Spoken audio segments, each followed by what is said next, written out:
The air was frigid, cutting through the heavy wool of the field uniforms worn by the cluster of high-ranking military observers.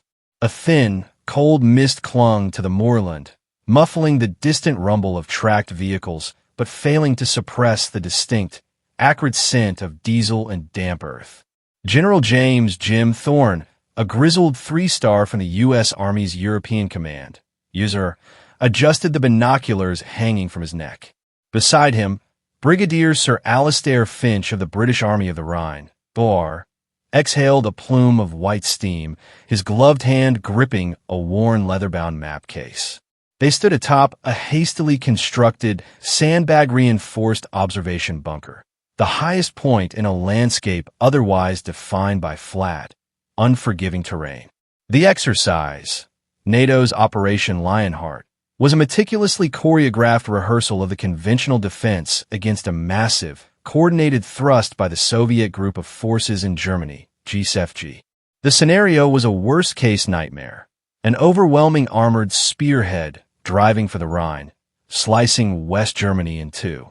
Thorne's job was to watch the notional enemy forces, represented by select U.S. and West German units playing the orange, Warsaw Pact, role and see how the blue, NATO, defense held.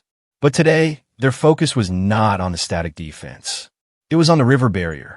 This is where they'll stall, Alistair, General Thorne murmured, his voice low and raspy, a lifetime of command etched into its tone. He tapped a point on his own map, showing the wide, slow-moving Weser River, a substantial natural obstacle that formed a key defensive line in the war games. Our doctrine is solid. Tanks don't fly. They'll have to halt, bring up their AVLBs, armored vehicle-launched bridges, and risk the concentrated air and artillery fire we've pre-registered on every known crossing point. It's a logistical choke point, pure and simple. It buys the Corps commander the 48 hours he needs to reinforce the flanks. Brigadier Finch nodded, but his expression was one of professional unease. The Soviets aren't fools, Jim. They've been observing our maneuvers for 20 years. Every exercise we run, they've got intelligence assets watching. They know the doctrine. They know the kill zones. They must have a counterplan for the river. The question is, what is it? He swept his binoculars across the muddy, uneven ground a kilometer to their east, where the Orange forces were currently massing for the breakout attempt. The ground was already torn up by the heavy tracks of M60 Patton tanks and M113 armored personnel carriers, stand-in for the Soviet T-54-55S and BMP, ones they were expected to face in a real engagement. The Western military machine, honed through decades of Cold War planning, was predicated on certain immutable truths of mechanized warfare. The river was one of them. Crossing a major waterway under fire required time, specialized engineering units, and a temporary but catastrophic vulnerability. This was the moment where NATO could trade space for time, where the advantage of a powerful, but logistically heavy, armored thrust was momentarily nullified. The doctrine was clear. A massive land engagement was an iterative process of movement and halt, and the halt of the river was a strategic given. Thorne and Finch, along with a cluster of German and French officers around them, had internalized this truth since the Korean War. They viewed the Orange forces' approaching wave with a detached, clinical certainty about the tactical friction that was about to occur. They were waiting for the halt. They were waiting for the inevitable bottleneck of bridging equipment to appear. They were waiting for the Soviet problem to emerge. It was a comfortable, predictable moment in the war game. The distant rumble grew louder, a deep, earth-shaking vibration that spoke of hundreds of tons of steel moving rapidly.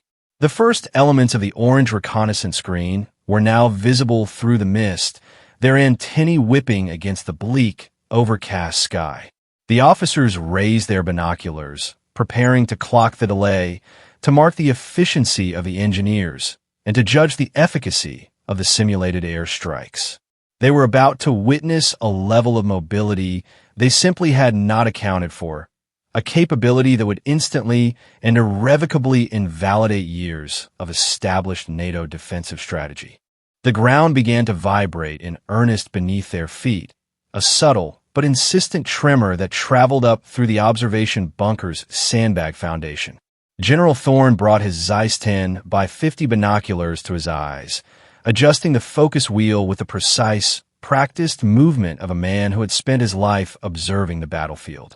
What he saw was the anticipated first wave of a heavy reconnaissance in force, a collection of light, fast-moving vehicles designed to probe and identify the enemy's forward positions. In the orange scenario, these are supposed to be M41 Walker Bulldog tanks, standing in for the nimble Soviet scout vehicles. "They're moving too fast," Thorne muttered, the observation confusing his expectation. Soviet doctrine, as he understood it, demanded a methodical, almost brutal adherence to the operational timeline. They should be slowing, deploying forward observers, and beginning the preparatory fire necessary to suppress the blue forces on the far bank. Instead, the vehicles seemed to accelerate as they approached the tree line that marked the final 100 yards to the riverbank. "Look at the lead elements, Jim," Brigadier Finch cut in, his voice tightening slightly. "That's not an M41. That silhouette. It's too low, too sleek." Thorne adjusted his focus, fighting the shimmer of the cold air. The lead group consisted of 4 tracked vehicles, lighter and lower profile than anything he'd expected to see. They moved with an unsettling fluidity, churning up less dust than the heavier Patton tanks following them. Thorne cursed under his breath. The exercise organizers had been given specific instructions to use only NATO equipment representing Soviet analogs.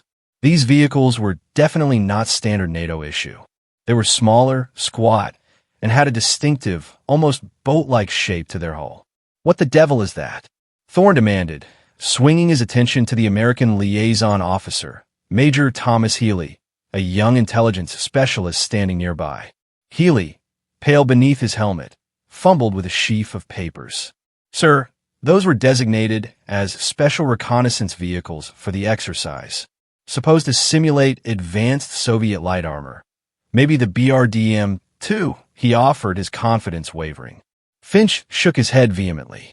BRDM-2 is wheeled. That's tracked, Major. And look at the turret. It's conical. Too large for a scout car. It looks like a light tank, Jim. A very light tank." The 4 lead vehicles reached the heavily bermed edge of the riverbank, the point where any conventional armored unit would halt abruptly.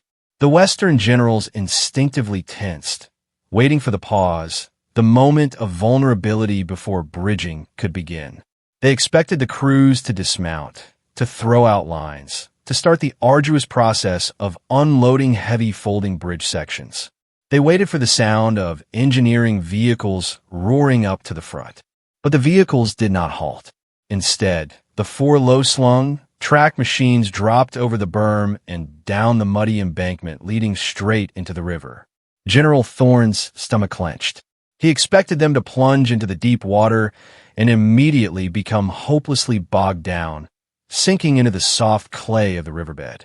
That would be a catastrophic mistake, the kind of tactical blunder the Soviet command was supposed to have drilled out of its ranks decades ago. It would be a humiliating failure for the Orange commanders. Yet, a peculiar thing happened. As the first vehicle, which Thorne was now beginning to recognize from old, grainy intelligence photos as the dreaded PT-76 amphibious light tank, hit the water, a strange triangular metal plate, a trim vane, flipped up on its bow. The vehicle didn't sink. It didn't bog down. It didn't even slow down significantly.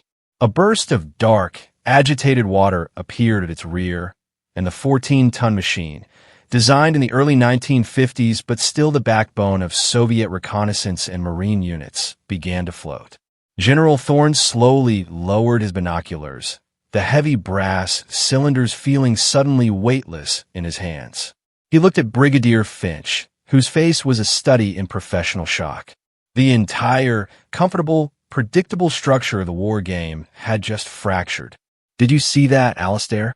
Thorne whispered, the question rhetorical, loaded with disbelief. "It's floating. It's actually floating." The 2nd, 3rd, and 4th tanks followed suit, splashing into the Weezer's chilly, brown current. Within moments, all 4 PT-70 SXS were traversing the river effortlessly, moving at a steady pace of about 6 to 8 knots toward the distant, undefended blue bank. The water was waist-deep on their hulls, but the turret and gun remained well above the waterline, ready to fire. The only evidence of their propulsion was the faint, choppy disturbance caused by the internal hydrojets sucking in and expelling water at their sterns. The noise of the oncoming main force, the heavy Patton tanks, was now deafening, but Thorne's attention was fixed solely on the eerie, almost silent passage of the 4 light tanks across the wide expanse of the river. This was not a slow, clumsy engineering feat. This was integrated mobility. This was the opening salvo of a new type of armored warfare, and its implications were immediately, terrifyingly clear. The river barrier was simply not a barrier to the Soviet advance. Years of NATO planning, predicated on the strategic halt at the river, had just been rendered obsolete by 4 small, amphibious tanks. A silence far deeper than the surrounding noise settled over the observation bunker. It was the silence of catastrophic conceptual failure. General Thorne felt a cold knot form in his stomach, a sensation far worse than the autumnal chill. He wasn't just watching an exercise. He was watching a foundational pillar of NATO's defensive posture disintegrate in real time. The 4 PT-70 SXS, now halfway across the water, seemed to mock the Western doctrine of movement and halt. They represented the terrifying realization of Soviet military doctrine's relentless focus on deep operation, the uninterrupted penetration of enemy territory. Brigadier Finch finally broke the silence, his voice strained. The PT-76. We knew they existed, of course. Light reconnaissance. But for them to lead a divisional assault crossing, unassisted, that changes everything. Where are the engineers? Where are the logistics tails?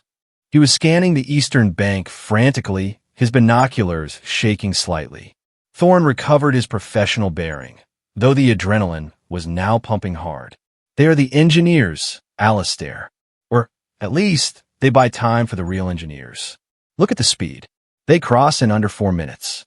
That's enough time to secure a beachhead, suppress any direct fire on the far bank, and establish the far side security perimeter before our heavy artillery can even dial in the coordinates of the crossing point. He spoke rapidly, already calculating the devastating effect this capability would have on the timetable of a real war. Every minute NATO lost at the river equated to 20 miles gained by the Warsaw Pact toward the Rhine. On the eastern bank, the Orange Force's main body was now arriving. The heavy tanks, the stand-in M60s, were indeed halting, confirming the expected logistical bottleneck for the bulk of the armor. But they weren't just sitting idle. They were deploying into flanking positions, establishing a suppressive fire line. Their guns began spitting out simulated rounds across the water, keeping the theoretical blue forces on the western bank pinned down. This was the conventional phase, the preparatory fire. But the unconventional was still unfolding. Following the 4 PT-70 SIXS came a second, even more alarming wave. These were not tanks, but a collection of much larger, boxier tracked vehicles with unusual folding structures on their decks. They were heavy, low-slung, and looked purpose-built for the water. Thorne immediately recognized them from intelligence briefings as the Soviet GSP, floating track transporter, and the K-61 amphibious transport. And, crucially, the massive, wheeled, and tracked vehicles carrying the folded sections of the PMP heavy pontoon bridging system. Here comes the mass, Thorne muttered, raising his binoculars again. The GSP transporters plunged into the river, carrying stand-in payloads of infantry and light-towed artillery. Like the PT-70 SXS, they didn't hesitate. Their high freeboard kept the decks dry, and they churned across the current with surprising speed and stability. Then came the centerpiece of the logistical nightmare, the bridging vehicles. NATO doctrine demanded that a major river crossing required highly specialized, dedicated engineering units to assemble massive, complex fixed bridges, an hours-long, exposed and vulnerable process. The Soviets, however, were demonstrating a completely different approach, mobility inherent in the armor, and specialized bridging ready to deploy instantly. The Orange engineers drove their massive trucks right to the water's edge. A lead truck backed up, and the incredibly efficient PMP pontoon bridge sections, vast, interlocking steel rectangles, were pushed or driven directly into the water, where they unfolded like monstrous metallic origami. These sections immediately linked together, propelled and steered by small, powerful tugboats, or, in the Soviet system, even their own bridging vehicles modified for waterborne propulsion. It's sectional, Finch noted, mesmerized.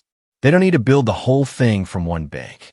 They can launch the pontoons from multiple points and connect them in the center, or simply use them as self-propelled ferries for the heaviest armor. The speed of the assembly was stunning.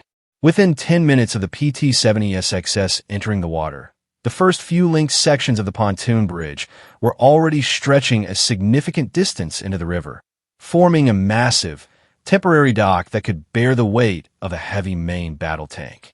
The PMP bridge, a design NATO intelligence knew about but had consistently underestimated in terms of real-world deployment speed, was being laid down with shocking efficiency.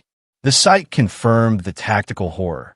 The Soviets could transition from a movement column to a river-crossing operation without the lengthy, vulnerable pause that Western planners had counted on. The supposed 48 hours bought by the river had just been reduced to perhaps 48 minutes. Thorne turned to Major Healy, his face grim.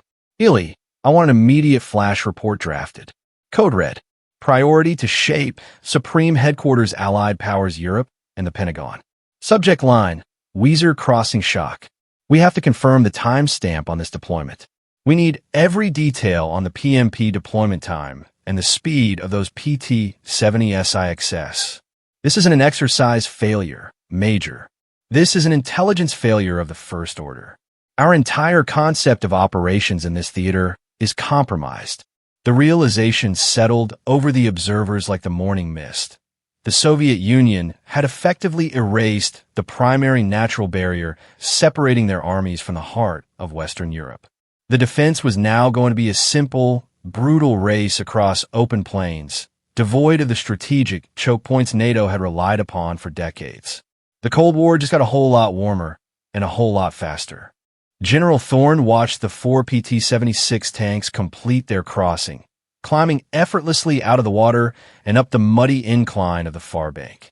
They immediately fanned out, their low 76mm main guns swiveling toward the supposed positions of the blue defensive forces. Their mission was complete. Establish a secure lodgment, a beachhead from which the heavier forces could land or cross unimpeded. The speed and relative simplicity of their operation were the defining, devastating factor. "They aren't even using their tracks in the water, are they?" Brigadier Finch asked, lowering his binoculars and rubbing the condensation from the lens with his thumb. He was trying to dissect the mechanics of the shock, to translate the impossible spectacle into digestible tactical data. Thorne pulled out a notepad and began sketching furiously, attempting to diagram the PT-70SXS hull shape from memory in the distant view. "No, that's the hydrojet propulsion system. We've seen the schematics, but never the operational speed in a real-world current like this." He knew the basics. The PT-76 was deliberately designed with a boat-like, all-welded steel hull to maximize buoyancy. Its engine power, usually driving the tracks on land, was diverted to a unique internal pump system. He narrated the technical details, almost to himself, trying to rationalize the phenomenon. The engine drives a water-jet propulsor mounted at the rear. It sucks in water through a grill on the hull bottom and expels it forcefully through a nozzle at the stern. "Look at that wake. It's controlled directional." He pointed out the slight, churning plume of water at the rear of the tanks. Steering is achieved by deflecting the main water stream, or by closing off one jet and using the track movement for fine adjustments. It's elegant, simple, and catastrophically effective. The crucial element, which had been previously dismissed by Western analysts as mere design novelty, was the combination of the hull shape and the trim vane. That hinged steel plate, which had flipped up moments before the tank entered the water, was essential. When lowered for land travel, it provided minimal ballistic protection. When raised in the water, It acted as a bow wave deflector, preventing the hull from being swamped at speed and maintaining the tank stability. Without it, the vehicle's low freeboard would make it susceptible to waves, but with it, the PT-76 cut through the current with an almost naval grace. Major Healy, having shaken off his initial paralysis, was now dictating details rapidly into a field radio microphone, his voice sharp with urgency. Confirmed. 4 PT-76 tanks crossing unaided. Speed estimated at 7 knots. Time from water entry to far bank lodgement, approximately 3 minutes, 50 seconds. Repeat, under 4 minutes.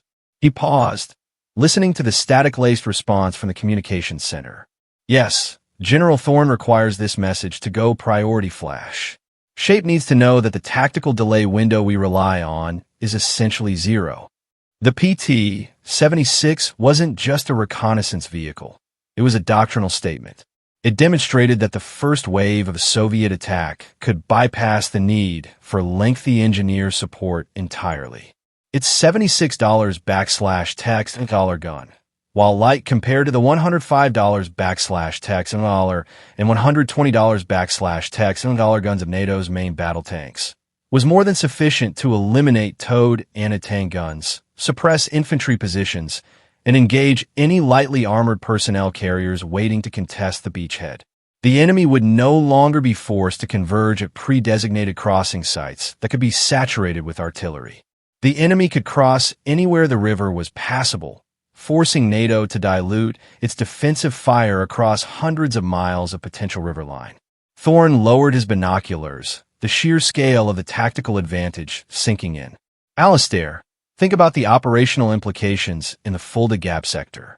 The Soviet front commander doesn't have to wait for the Army commander's approval to commit the crossing. The Divisional Reconnaissance Battalion, perhaps even the Advance Regiment, has inherent crossing capability. That means when the attack begins, the river crossing is not an obstacle to be overcome, but merely another phase of rapid advance. There is no pause. He then looked past the now empty water where the light tanks had crossed, focusing on the approaching spectacle of the dedicated bridging vehicles. And if they can get those PMP bridge sections in place that quickly, the follow-on forces, the heavier T-55s, the self-propelled artillery, will be across before the first full airstrike can even reach the target zone. The doctrine of deep penetration is being executed with perfect integration. Our intelligence failure wasn't in knowing the PT-76 existed.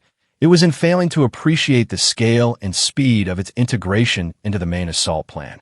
The 4 PT-76s, now securing their lodgement, seemed like tiny, insignificant bugs on the far bank, but they carried the weight of a devastating strategic realization.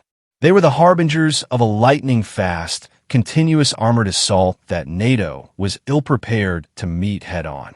The concept of using the rivers of Central Europe as natural killing zones for Soviet armor was officially dead. The sheer, brute force efficiency of the Soviet bridging operation was now unfolding before the stunned observers. The PT-76s had completed their task of securing the opposite bank, and now, the main engineering force, the logistical muscle of the river assault, was demonstrating its revolutionary speed. The vehicles carrying the PMP, Pontano-Mostovoy Park, system were not just trucks. They were specialized, articulated engineering behemoths designed for rapid deployment. General Thorne focused his binoculars on the nearest segment of the bridge operation, where 3 massive KRAZ, 214 or Ural, 375 trucks stand into the Soviet engineering platforms, each carrying a folded 7-meter-long pontoon section, were backing up to the bank. The air was filled with the roar of powerful diesel engines and the metallic shriek of heavy steel being rapidly deployed. Look at the simplicity of the launch, Finch noted, his voice now conveying a mixture of dread and professional admiration. No complex crane work, no manual assembly on shore. The vehicle itself acts as the launcher. As the truck backed into the water, the hydraulic system on the truck bed tilted, and the pontoon section, which consisted of 2 hinged bays, simply slid off the truck and floated instantly. These sections, known as river links, were robust steel rafts. What was truly remarkable was how quickly they became maneuverable. Small, powerful, outboard-like motor units, or specialized pusher tugs, were immediately attached, or, in some cases, were already integrated into the rear of the pontoon sections themselves. These units instantly provided directional power. The operation was being executed not by specialized, isolated engineer corps, but by personnel tightly integrated into the attacking regiment. This was clear from the fluid, almost practiced nature of the operation. There was no hesitation, no waiting for high command. It was a standing operating procedure, SOP, drilled to perfection. Within 5 minutes of the pontoon sections touching the water, they were being nudged, pushed, and motor steered out into the current. The lead sections, which were designed to link longitudinally, were immediately moving towards the established beachhead where the PT-70SXS waited. The speed of the assembly was compounded by the fact that the Soviets were simultaneously launching sections from multiple, dispersed points along the riverbank, not just one main crossing site. This tactic rendered NATO's pre-registered artillery fire, aimed at known choke points, virtually useless. They're not building a single bridge, Alistair. They're creating multiple crossing options simultaneously, Thorne realized aloud, tapping the map with a sudden, sharp gesture. They're laying down a fixed bridge for the main thrust, and they're using the pontoon sections as self-propelled ferries for the heaviest, most urgently needed equipment. Indeed, 2 of the large pontoon sections were being rapidly linked side by side to create a temporary, powered raft. As soon as the 2 sections were securely locked together, a massive M60 Patton, representing a heavy Soviet T-62, was driven carefully onto the improvised ferry. The ferry, powered by its small outboard units, immediately began its journey across the river, carrying the $50 plus tons of the main battle tank. This was the final, devastating piece of the puzzle. Not only could the light reconnaissance units bypass the obstacle, but the heavy armor could follow within minutes, ferried across while the fixed bridge was still being constructed. This provided an immediate, heavy counterpunch capability against any Blue Force reserves attempting to eliminate the newly secured beachhead. It meant the forward edge of the battle area, FIBA, would be penetrated and stabilized before NATO could mobilize a meaningful counterattack. Major Healy's voice, relaying details back to headquarters, was urgent and almost frantic. "New developments, sir. Ferries operational. Main battle tanks are crossing via motorized pontoons before bridge completion. Estimated full bridge crossing capability in less than 30 minutes from initial vehicle entry. Repeat, less than 30 minutes." Thorne gripped the railing of the observation post. 30 minutes. His entire defensive plan for the Central Front relied on a minimum delay of 6 hours for a major river crossing, allowing for effective air interdiction and artillery saturation. The Soviet military had just shortened that critical window by a factor of 12. This wasn't an operational breakthrough. It was a revolution in mobility. He looked at the wide, brown river, no longer seeing a defensive shield, but an open, wet highway for the inevitable armored advance. The Soviets had clearly prioritized mobility over pure armor protection in many of their designs, a trade-off that now paid enormous dividends. The concept of the water obstacle as a strategic element in Central European defense was now, functionally, a relic of World War II thinking. The Cold War battlefield had fundamentally changed beneath their feet, and it had changed with the speed of a PT-76 hydrojet. The scene below was no longer just an exercise. It was a stark, visceral demonstration of 2 fundamentally different military philosophies colliding. General Thorne turned away from the river, needing to verbalize the catastrophe he was witnessing. He addressed Brigadier Finch and the assembled officers, his voice low but sharp with controlled fury. "We have been operating under a false premise," Thorne stated, his gaze sweeping across their stunned faces. "Our doctrine, active defense, hinges on canalizing the enemy. We rely on terrain features, forests, cities, and most critically, rivers, to force the Soviet columns into predictable choke points where we can apply overwhelming firepower. Our engineering efforts, the construction of the Bailey Bridge, or the massive, fixed spans of the MGB, medium girder bridge, are geared toward sustaining a defense or supporting a planned, methodical counteroffensive. He hammered his fist lightly against the wooden railing. Look at their equipment. Look at the PT-76. Look at the PMP. Their equipment is not designed for a methodical, phase-by-phase operation. It is designed for momentum. It is designed for fluidity. NATO's heavy engineering doctrine, Thorne explained, was inherently slower. The American M48 AVLBs, armored vehicle launch bridges, while efficient for bridging smaller gaps or anti-tank ditches, were useless for a major river like the Weser. To cross the Weser, NATO would rely on specialized engineer battalions bringing up massive trucks and specialized bridging components that took hours to assemble and required substantial, exposed work on both banks. This process necessitated a deliberate halt, concentrated logistical support, and, most importantly, several hours of air superiority to protect the vulnerable engineers. The Soviet approach, by contrast, was organic and decentralized. The PT-76 had inherent amphibious capability, making the reconnaissance phase entirely independent of engineer support. The PMP system was designed to be modular and deployed under fire, launched directly into the water, and requiring minimal preparation on the banks. Brigadier Finch nodded slowly, piecing together the intelligence gap. It's the difference between building a temporary civilian road and laying down railway track, Jim. We build the most robust bridge possible, designed for permanence under heavy traffic, taking hours. They build a temporary, flexible causeway, designed only to get the first 2 waves across in minutes, accepting a shorter lifespan. The philosophical difference was existential. NATO planned to fight a battle of attrition and firepower, designed to bleed the Soviet columns dry at specific geographic points. The Soviets planned to fight a battle of maneuver and speed, bypassing obstacles entirely and striking deep into the NATO rear area before the defense could fully materialize. The river, which NATO saw as its greatest ally, the Soviets had turned into a tactical irrelevance.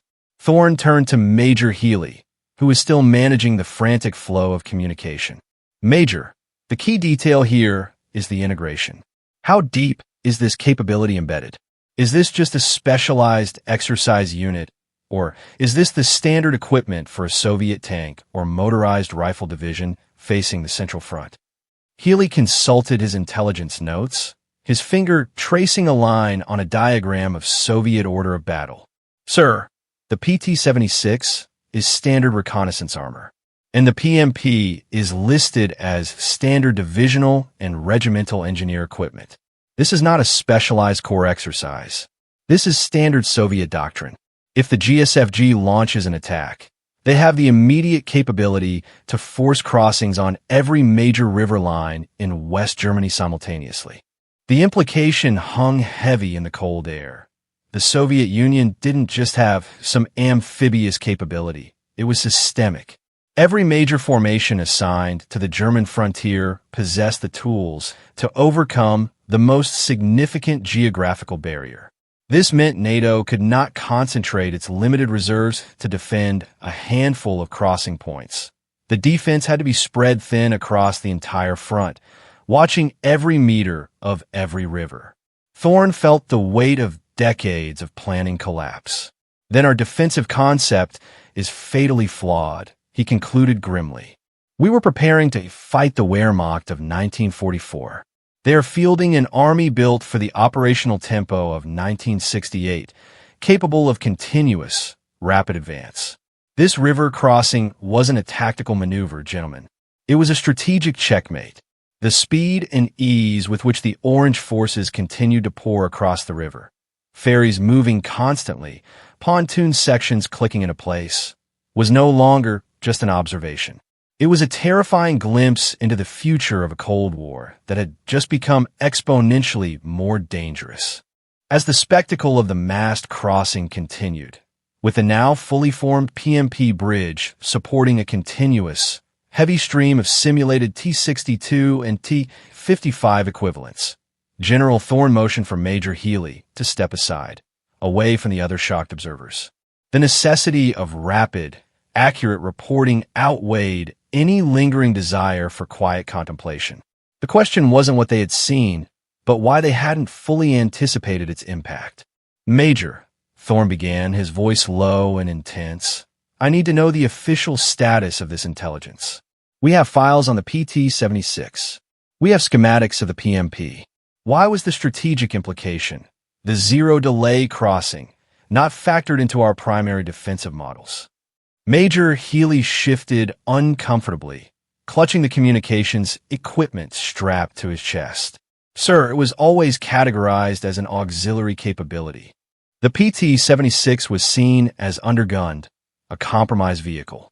Intelligence assessment focused heavily on the T-54-55 and the new T-62, which are conventional, non-amphibious main battle tanks. The consensus was that any major divisional thrust would be slowed by the 40-ton plus weight of the MBTs, requiring the conventional heavy bridging NATO uses." Healy explained the inherent biases within the NATO intelligence community. Intel, Western military thought, prized armor protection and firepower above all else, exemplified by the massive M60 and the upcoming Leopard I. The PT-76, with its thin armor and smaller gun, was seen as an inferior design, a specialized niche vehicle rather than a blueprint for operational mobility. This conceptual dismissal led to a fatal underestimation. "We focused on the weakness of the PT-70 SXS armor instead of the strength of its mobility," Thorne summarized, the self-criticism harsh. "We assumed they would fight a river crossing the way we would, by brute force, not by elegance and speed." Healy elaborated on the PMP intelligence. "The PMP system was known, general, but the deployment times we had were largely based on capture manuals and theoretical maximums. We calculated assembly times based on our engineer training levels and operational safety margins. The speed we are seeing today suggests two things. First, that Soviet engineer training is far more rapid and aggressive than we modeled. And second, that their entire command structure is geared toward minimizing delay at any cost. They are accepting risks, exposure, less meticulous construction, that we would never permit in peacetime maneuvers. The critical failure was a matter of doctrinal interpretation. NATO intel had cataloged the components of the Soviet threat, PT-76, PMP, but failed utterly to synthesize those components into a cohesive, revolutionary operational method. The assumption that Soviet logisticians and engineers operated with the same conservative caution as their Western counterparts proved disastrously wrong. The Soviet goal was not perfection. It was overwhelming speed, to deny NATO the crucial reaction time required for effective tactical air and deep artillery interdiction. "We saw the parts, but missed the machine, Major," Thorne said, rubbing his temple. "This is a failure that will rewrite the Shape General Defense Plan, GDP, overnight. Tell me about the follow-on amphibious capability. Are the new infantry fighting vehicles, the BMP-1, amphibious too?" "Yes, sir," Healy confirmed, his voice grave. "The BMP-1, which is replacing the BTR-50 and BTR-60 in many frontline units, is fully amphibious, propelled by its tracks in the water. We estimated its crossing speed to be significantly slower than the PT-76, but still capable of unaided crossing." This confirmation was the final nail in the coffin of the river defense. Not only could the Soviet reconnaissance force and its engineer support cross unimpeded, but the vast majority of the mechanized infantry, the troops needed to suppress NATO anti-tank units and consolidate the beachhead, could also cross without waiting for a bridge. The entire Soviet motorized rifle division, except for the heaviest elements, was inherently amphibious. The implication was horrific. If the Soviets launched an attack, they could have multiple divisions across the Weser, the Elbe, and other major rivers, establishing a continuous operational front in Western Germany within 24 hours. NATO forces, relying on pre-positioned defensive lines, would find their flanks turned and their rear logistics routes under fire almost immediately. Our reconnaissance forces are designed to delay and withdraw. Major Thorne said, watching a column of M113s, representing Soviet BMPs, plunge into the water and begin the crossing. Their reconnaissance forces are designed to secure and cross under fire. We fundamentally misread the priority of mobility in the Soviet operational art. Get that flash report out. The words strategic paradigm shift are not an overstatement here. We must assume that every water obstacle in the central region is irrelevant to the GSFG.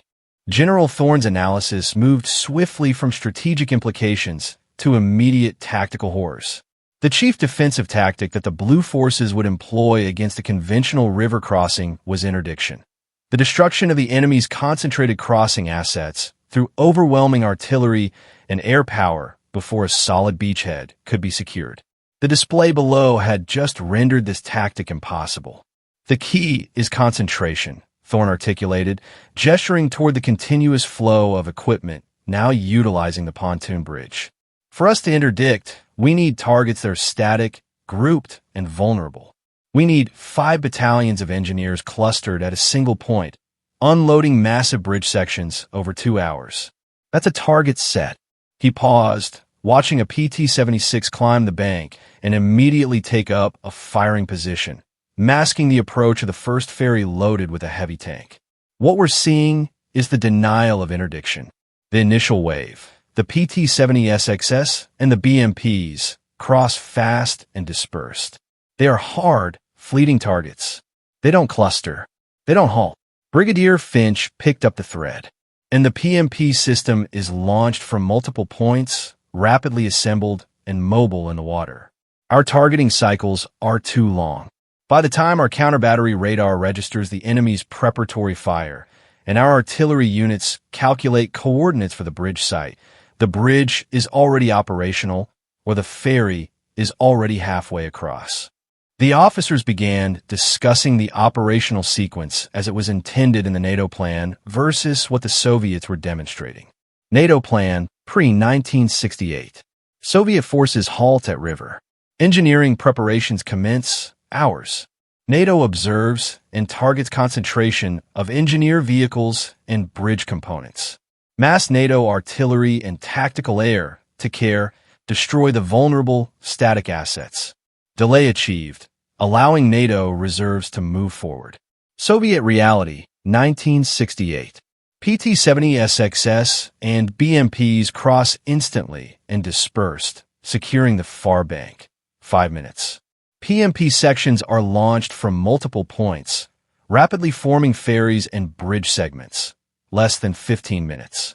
The majority of the river crossing is completed within the target cycle of NATO artillery and to care. The window for effective interdiction had shrunk from hours to minutes.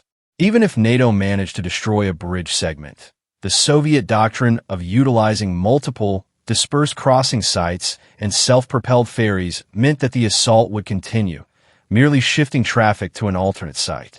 They had traded maximum efficiency for maximum resilience and speed. Major Healy pointed to a distinct set of vehicles crossing the river under their own power, their tracks churning the water, but their hulls riding surprisingly high, the simulated BMP ones.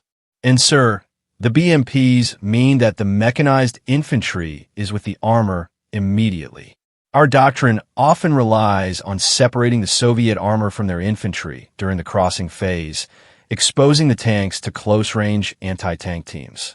Now, the infantry arrives simultaneously to suppress those anti-tank positions.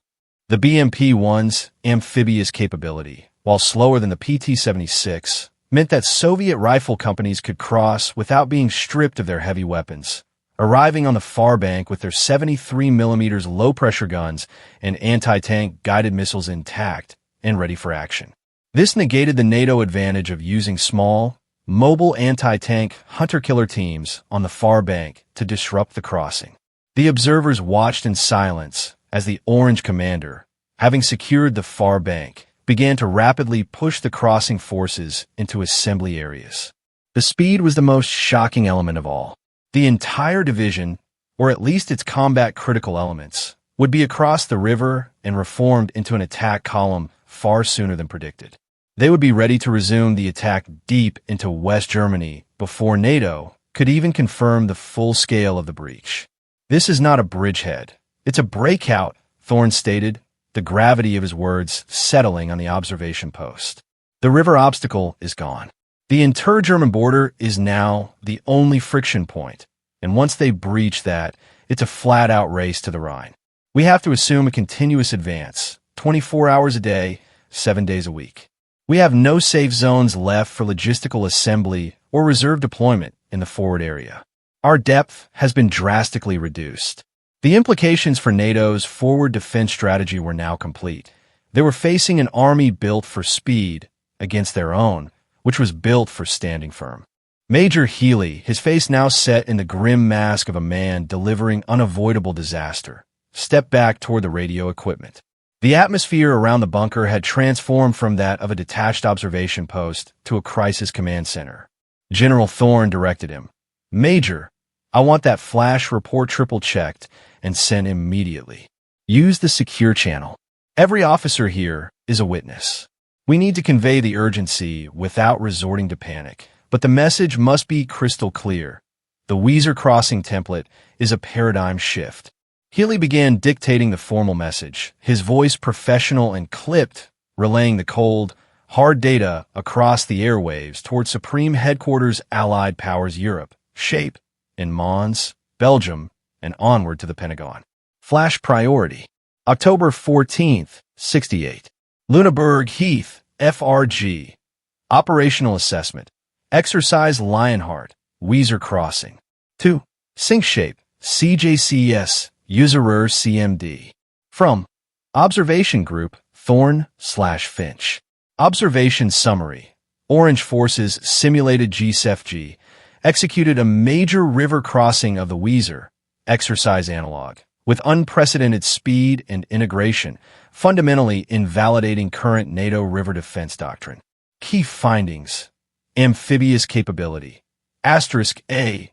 PT-76 light tanks, simulated, utilized full inherent amphibious capability, crossing unaided at an estimated 7-8 knots. Time from water entry to far bank lodgement for lead elements, 3 minutes 50 seconds. Crossing was dispersed, denying concentrated artillery targeting. *B. BMP-1 IFVs simulated, confirmed fully amphibious, providing simultaneous mechanized infantry support to the beachhead, negating NATO anti-tank hunter-killer tactics. Key findings. Bridging/ferry capability.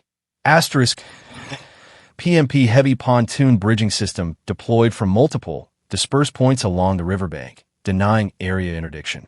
System was launched and assembled with a speed drastically exceeding NATO intelligence estimates. *B. Initial heavy tank ferry capability, M60 analog on linked pontoons, operational in less than 15 minutes. *C. Fixed bridge operational capability, able to support continuous MBT traffic, achieved in approximately 28 minutes from initial engineer vehicle approach. Doctrinal implications. Critical. The Soviet operational art demonstrated today is one of continuous advance, deep operation. The river barrier, which NATO doctrine, active defense/layer defense, relied upon to provide a minimum 6-8 hour delay for interdiction and reserve mobilization, is functionally eliminated. The Soviet design philosophy prioritizes high-speed, integrated organic mobility, PT-76, BMP-1, PMP, over conventional armor protection, achieving a catastrophic advantage in operational tempo. Recommendation. Immediate SHAPE must initiate an immediate, top-down review of the General Defense Plan, GDP. All assumptions regarding river defense viability and forward defense delay times must be rewritten. Countermeasures must focus on deep strike interdiction of follow-on forces and developing equivalent countermobility or inherent NATO amphibious capability. The operational window for reserve deployment has been reduced from hours to minutes.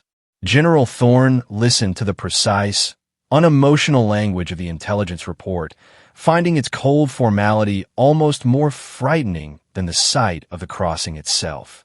The words 3 minutes, 50 seconds, and 28 minutes were not just numbers. They were the new, drastically reduced time limit for the survival of Western Europe. Brigadier Finch, reviewing a copy of the dictated message, pointed to a critical omission. "Jim, we need to emphasize the sheer volume. They aren't just sending a scout troop. The PMP bridge is now accommodating a continuous stream. This is a divisional crossing executed in the time it takes us to deploy a single heavy artillery battery." Thorne agreed. "Add a line, Major. Emphasize that the crossing rate is currently estimated at 1 armored vehicle every 45 seconds across the fixed bridge and ferries combined. This is a deliberate, massed assault that sustains maximum momentum." The report was signed, sealed by the highest level encryption, and transmitted. It would land on the desks of the highest NATO commanders, the Secretary of Defense in Washington, and the Chief of the General Staff in London, initiating a cascade of emergency meetings, intelligence reevaluations, and desperate financial reviews. The comfortable military budget assumptions that a few specialized engineer battalions were enough to deal with river crossings were about to be shattered. The river was no longer the defense. It was the open wound through which the Soviet front could pour its armored divisions. Thorne turned to his staff. "Gentlemen, we have just witnessed the end of Phase 1 of the potential war. The enemy has successfully executed the initial penetration of the battlefield without pausing. We now move to Phase 2, the frantic, desperate race to the Rhine, and we are already hours behind the curve before the first shot is truly fired." Hours later, the sun had set over the Lüneburg Heath, but in the war rooms and secured conference facilities across NATO, the lights were blazing. General Thorne's terse, data-driven Weser crossing shock report had landed like a guided missile on the desks of the Pentagon's Joint Chiefs of Staff and the High Command at SHAPE. The initial reaction was a mixture of disbelief, denial, and cold, calculating fear. In the brightly lit, windowless depths of the Pentagon, General Andrew "Andy" Caldwell, the Assistant Chief of Staff for Operations G3, slammed his hand onto a large, laminated map of Central Europe. The map, depicting the planned defensive layers, now seemed tragically quaint. The thick blue lines marking the river barriers, the Weser, the Elbe, the Main, suddenly appeared flimsy, like pencil marks that could be erased with a wet cloth. 3 minutes, 50 seconds, Caldwell repeated, his voice strained as he addressed a room full of grim-faced analysts and intelligence officers. "It takes me longer to get coffee from a mess hall. We budgeted a half-day delay here. Our entire strategy is built on the premise that the Soviet advance is logistically cumbersome and relies on fixed crossing points. This is not cumbersome. This is a speedboat offensive." The analysis team, drawn from the Defense Intelligence Agency, DIA, and Army G2, had been tasked with correlating the field report from Thorne with existing intelligence files. The findings were immediately incriminating. The existence of the PT-76 and the PMP was known, but the training level and operational integration demonstrated at Lionheart were completely new factors. Colonel Evelyn Reed, a key intelligence analyst who specialized in Soviet doctrine, spoke into the sudden silence. "General, the failure was one of perception. We characterized the PT-76 as a low-priority asset because of its inadequate main gun and light armor against our Patton and Centurion tanks. We saw it as a tactical liability. The Soviets see it as an operational advantage. It's not meant to fight the M60. It's meant to bypass the fight entirely at the river and secure the vital ground for the heavy armor's follow-on crossing." Reed pointed to a grainy aerial photograph of a PMP pontoon bridge in East Germany. "Our engineers estimated an 8-hour build time based on safety protocols, fatigue factors, and our standard operating doctrine. Soviet doctrine, as observed by Thorne, accepts higher losses, maximum risk, and rapid, continuous effort. They're building a bridge for a few hours of mass traffic, not for permanence. They achieved the crossing 90% faster by sacrificing 10% of the structure's robustness." The real shock was the realization that this capability was not a secret weapon, but a pervasive, institutional reality. The Soviet Union had spent 2 decades embedding amphibious capability into nearly every element of its frontline formations. The reconnaissance tank was amphibious. The infantry carrier was amphibious. The bridging equipment was fast-deploying and mobile. This represented a deliberate, massive investment in cross-country mobility, CCM, and water gap crossing, WGC, a capability that NATO had neglected in favor of heavier firepower. General Caldwell turned to the budget director. What is our current counter-mobility doctrine for the Central Front? It's built around deep-field mine-laying, demolitions, and pre-registered artillery fire on established crossing points. General, the director replied nervously. We have EM-48 AVLBs for narrow gaps and the specialized MGB equipment, but those take hours to deploy and are highly vulnerable. Exactly. We prepare to blow up their bridges and build our own slow ones, Caldwell retorted, the frustration evident.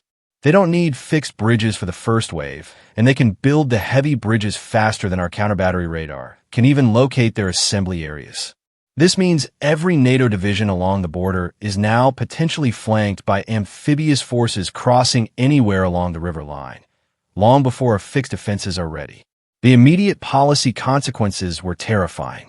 If the 3RD Shock Army could cross the Weser in under an hour, the critical warning time for the deployment of U.S. reinforcements from the continental United States, CONUS, was drastically reduced. The ability of the U.S. Army to fly in reinforcements and heavy equipment before the Soviets reached the Rhine, the last natural defensive line, was now in serious doubt. The concept of flexible response, NATO's primary strategy of conventional defense backed by a nuclear deterrent, was now resting on a perilously thin foundation. The Weser crossing shock wasn't just a technical observation. It was the final, undeniable proof that the Soviet Union's military machine had achieved a level of operational speed and mobility that rendered the entire geographical defense of Central Europe inadequate. The comfortable assumption of a multi-day delay at the river lines was gone, replaced by the nightmare scenario of a 48-hour dash to the Rhine. The Pentagon had to react, and react fast, to close this devastating mobility gap. The immediate aftermath of the Weser crossing shock triggered an unprecedented, immediate revision of NATO's military strategy. Within 24 hours of General Thorn's report reaching shape, a series of emergency planning sessions began, codenamed Operation Mercury Fast Break. The goal was no longer to defend the rivers. It was to find a way to stop an enemy that was suddenly flowing, not halting. At SHAPE headquarters in Mons, General Lyman L. Lemitzer, then Supreme Allied Commander Europe, Sassur, convened his senior staff, demanding practical, instant solutions. The General Defense Plan, GDP, the sacred text of NATO's forward defense, was effectively obsolete. We must accept the PT-76 and the PMP as the new reality, Lemitzer stated, his voice devoid of emotion, yet radiating immense pressure. The delay mechanism is broken. The enemy will cross the rivers. Our priority must shift from interdiction at the river line to destruction immediately behind the beachhead. The revision focused on 3 core areas. Deep battle interdiction. Since the river crossing itself could not be reliably targeted, efforts had to shift to destroying the follow-on Soviet forces and logistics before they reached the river or immediately after they crossed. This pushed the operational reliance heavily onto NATO's air forces, USAF and RAF Germany, and its deep strike artillery assets. The concept of follow-on forces attack, FOFA, later a key pillar of the airland battle doctrine, began to gain urgent traction. Weapons systems like the Lance missile, capable of delivering conventional or nuclear payloads deep behind the enemy line, suddenly became strategically vital for disrupting the second and third echelons of the Soviet advance. Countermobility and firepower. NATO needed weapons that could rapidly deploy and engage dispersed, fast-moving amphibious targets. The existing main battle tanks were too slow to react to multiple, simultaneous crossings. This crisis instantly accelerated the development and deployment of advanced mine warfare systems. Rather than fixed minefields, NATO needed rapid delivery systems, such as artillery-fired anti-tank and anti-personnel mines, which could be scattered by MLRS, multiple launch rocket system, analogs, or tactical aircraft, creating instant, unpredictable barriers just ahead of the advancing armor. The emphasis shifted from static, prepared defenses to dynamic, maneuverable countermeasures, modernizing NATO's own engineering core. The contrast between the PMP and NATO's slower, heavier bridging assets was too stark to ignore. While the PT-76 was not immediately replicable, the efficiency of the PMP system demanded a response. Within the next budget cycle, there was a massive push to develop and procure faster, modular bridging solutions. The British Army's Chieftain AVLB and eventually the German BBR AVLB, Armored Vehicle Launch Bridge, sought accelerated development, focusing on rapid deployment over gaps, though a truly PMP-equivalent heavy ferry system remained elusive for years. The realization was that NATO forces, if they were forced into a defensive retreat and counteroffensive, also needed the capability to cross rivers rapidly against a Soviet-held bank. General Caldwell from the Pentagon initiated the highly classified Aquatic Initiative, demanding that the Ordnance Corps explore the feasibility of retrofitting amphibious capability onto light scout vehicles and even the successor to the M60 tank, though the latter proved technically infeasible due to weight constraints. The focus turned instead to developing a new generation of fully amphibious IFVs to counter the BMP-1. This eventually led to the accelerated conceptual work on a vehicle that would prioritize mobility and rapid deployment over sheer armor mass, recognizing the Soviet trade-off as strategically superior for the Central European theater. The budget impact was immediate and enormous. Funding was shifted away from fixed infrastructure defense projects and poured into systems that enhanced mobility, deep surveillance, and rapid reaction. Training exercises were immediately redesigned to incorporate surprise, dispersed river crossings by Orange forces, forcing NATO units to practice immediate, 360-degree defensive postures instead of the predictable linear defense line they had relied on. Colonel Reed summarized the new defensive philosophy for her planning team. We cannot fight the river crossing. We must accept the breach and fight the war of movement on the plains, using air power and deep fires to fracture the Soviet follow-on echelons. The enemy's speed is their primary weapon, and our response must be to deny them the ability to sustain that speed beyond the initial thrust. The immediate threat was no longer the conventional tank battle, but the collapse of the strategic rear due to simultaneous, successful flanking maneuvers across every major waterway. The NATO alliance had been forced to wake up to the full, terrifying implications of Soviet operational art, and the next arms race would be one of speed and seamless movement. The shockwave from Operation Lionheart did not subside. It merely settled into the foundation of a new, long-term strategic arms race. The realization that American generals couldn't believe Soviet tanks could float was not just an anecdote. It was the catalyst for a decade of accelerated military procurement and doctrinal change within the NATO alliance. The new arms race was not simply about bigger guns or thicker armor. It was about operational mobility and tempo. The Soviet success with the PT-76, BMP-1, and PMP system effectively set the new standard for armored warfare in Central Europe. The mobility gap became as feared and discussed in Washington and London as the missile gap had been years earlier. Closing it became a top priority for defense planners. The NATO response, prioritizing speed and dispersion. NATO's immediate response focused on developing systems that could compete with or neutralize Soviet mobility. The emphasis shifted away from mass forces on fixed lines towards small, dispersed, and highly mobile units. The rise of the IFV, the Soviet BMP-1's amphibious capability, spurred NATO to demand similar mobility from its next generation of infantry fighting vehicles. The development of the American M2 Bradley fighting vehicle and the German Marder IFV was critically influenced by the need to operate alongside main battle tanks and to possess some degree of water-crossing capability, even if not fully amphibious for major rivers. The doctrinal lesson was clear. Infantry must keep pace with the breakthrough armor. Air-delivered countermobility. Since ground forces couldn't reliably meet the Soviet advance at the river, air assets were tasked with creating immediate, dynamic barriers behind the beachhead. Programs to develop and deploy area denial munitions, ADMs, smart, scatterable mine systems, were rushed through development.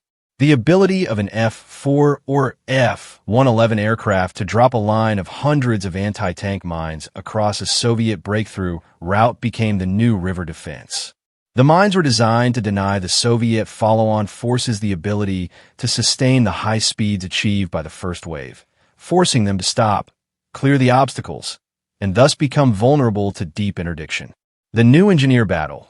NATO engineers, stung by the PMP's performance, began training rigorously to reduce bridge-building times and to adopt the Soviet concept of dispersed, simultaneous bridging efforts. While the sheer speed of the PMP was hard to match due to differing safety and load-bearing requirements, the philosophy of rapid deployment and accepting a greater degree of risk became ingrained in training. The realization that every single bridge link could be an enemy ferry meant that engineer reconnaissance and demolition became crucial, highly valued skills, tasked with seeking out and destroying dispersed, smaller crossing points instead of just focusing on major road bridges. The shift in operational thinking, the PT-76 crossing, fundamentally reshaped NATO's strategic calculus for the Central Front. It meant the nuclear tripwire, the conventional defense window, already slim, was now judged to be catastrophically short. This placed even greater reliance on NATO's tactical nuclear weapons, TNWs, as the ultimate deterrent against a rapid Soviet conventional breakthrough. If the Soviets could reach the Rhine in 48 hours, the decision to escalate would have to be made with terrifying speed. Defense in depth over forward defense. The notion of holding a rigid defensive line right at the border became militarily untenable. The focus shifted toward defending in depth, using smaller, mobile forces to execute delaying actions, ambushes, and targeted counterattacks. A strategy of active defense that allowed for deliberate, controlled withdrawal to more defensible terrain, trading space for the time that the rivers no longer provided. The intelligence mandate. The intelligence community was tasked with never again underestimating Soviet operational doctrine. Resources poured into understanding Soviet command and control, training cycles, and, most critically, the intent behind their equipment design. The goal was to understand why the Soviets traded armor for speed, not just that they did it. General Thorne, now back in Washington and contributing to the new strategic planning, often recounted the moment the PT-76 hit the water as the singular event that clarified the true nature of the Cold War battlefield. We were fighting a static war in our heads, he would tell his staff, and they were planning a dynamic, continuous, high-speed war of maneuver. The Weser wasn't a river to them. It was a speed bump. The day those tanks floated, we finally learned what we were up against. The sight of those improbable, light tanks churning across the Weser River was a stark, cold lesson in military innovation. It proved that in the relentless chess game of the Cold War, the enemy would not always play by your rules, and sometimes the simplest piece of equipment, designed for mobility and deployed with speed, could invalidate the entire strategic defense of a continent.